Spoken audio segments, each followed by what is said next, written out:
오늘 말씀은 사사기 10장 10절에서 18절까지 말씀입니다. 그리고 13절 한 절을 봉독하겠습니다.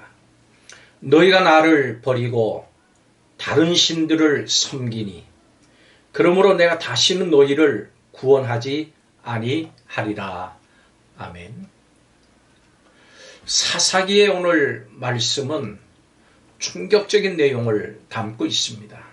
우리는 하나님을 자비로우신 분, 은혜롭고 노하기를 더디하시고 인자와 진실이 많으신 하나님, 그리고 인자를 천대까지 베풀고 악과 과실과 죄를 용서하시는 분으로 알고 있습니다.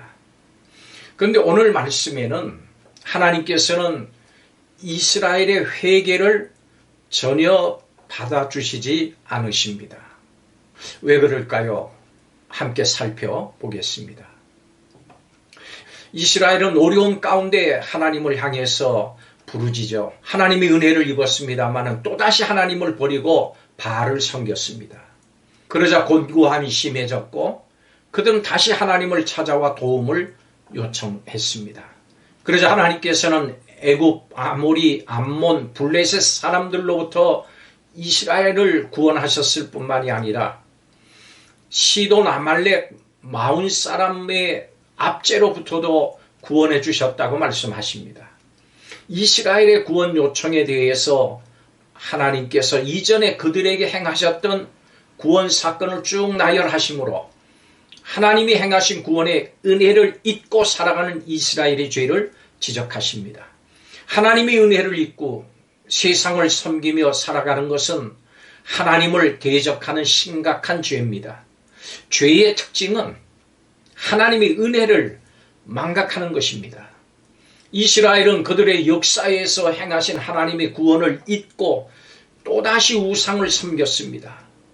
인간은 하나님이 행하신 기이한 일들을 잊을 때, 그 하나님의 은혜를 잊을 때 하나님을 거역하고 악을 행하게 됩니다. 그러므로 성도는 하나님의 은혜를 항상 기억해야 됩니다. 하나님의 은혜를 기억하면서 사는가, 아니면 그것을 잊어버리고 세상에 집중해서 사는가. 세상의 방식대로 살던 모습에서 돌이켜서 하나님의 은혜 안에 거하기 위해서는 우리가 어떻게 해야 될까요? 우리는 하나님이 베풀어 주신 은혜를 기억하고 살아야 됩니다. 잊으면 안 됩니다. 은혜 중심으로 삶의 질서를 새롭게 세우셔야 합니다. 일 중심, 공부 중심, 성공 중심의 질서를 은혜 중심으로 바꿔야 합니다. 이를 위해서는 은혜의 방편이신 하나님의 말씀을 내 삶의 중심에 둬야 합니다. 말씀을 기억하고 말씀을 삶의 모든 부분에 깊이 적용하면서 살아야 됩니다. 하나님께서는 이스라엘이 외치는 구원의 요청을 들으시고도 다시는 그들을 구원하지 않겠다고 말씀하셨습니다. 또한 하나님께서는 그들이 택한 우상에게 가서 구원을 요청하라고 말씀하십니다. 우상이 그들을 구원할 수 없는 헛되고 무능력한 것임을 깨닫게 하시려는 것입니다. 하나님께서는 하나님을 잊고 다른 것을 의지하며 살아가는 자들에게 질투하시고 탄식하십니다. 하나님을 대신해서 세상, 물질, 사람, 성공 이런 것들을 우상화하는 것을 질투하시는 하나님이십니다. 하나님을 사랑한다고 하면서 세상을 또한 사랑하며 삽니까? 항상 마음 중심을 다른 것에 쏟고 있습니까? 우리가 이렇게 행동할 때 하나님은 가슴 아파하시고 질투하십니다. 하나님께 간절히 부르짖었던 이스라엘 백성이 암몬 자손이 쳐들어왔을 때 어떻게 대항합니까? 다시는 그들을 구원하지 않으시겠다고 하는 하나님의 응답을 들은 이스라엘 백성은 더 간절히 하나님께 매달렸습니다. 구원을 간구합니다. 그러고 나서 이방 신들을 제해버리고 하나님을 섬기는 모습을 보였습니다. 얼핏 보기에는 진정으로 회개한 것 같았습니다. 그런데 암몬 자손이 이스라엘을 위협하는 상황 앞에서 자기들끼리 서로 의논할 뿐이지 하나님의 뜻을 묻는 사람은 한 사람도 없었습니다. 하나님께 상황을 아뢰고 방법을 구하는 사람이 없었습니다. 여러분, 진정한 회개는 삶의 변화로 증명돼야 됩니다. 삶에서 증명돼야 됩니다. 회개에 합당한 열매를 맺어야 됩니다.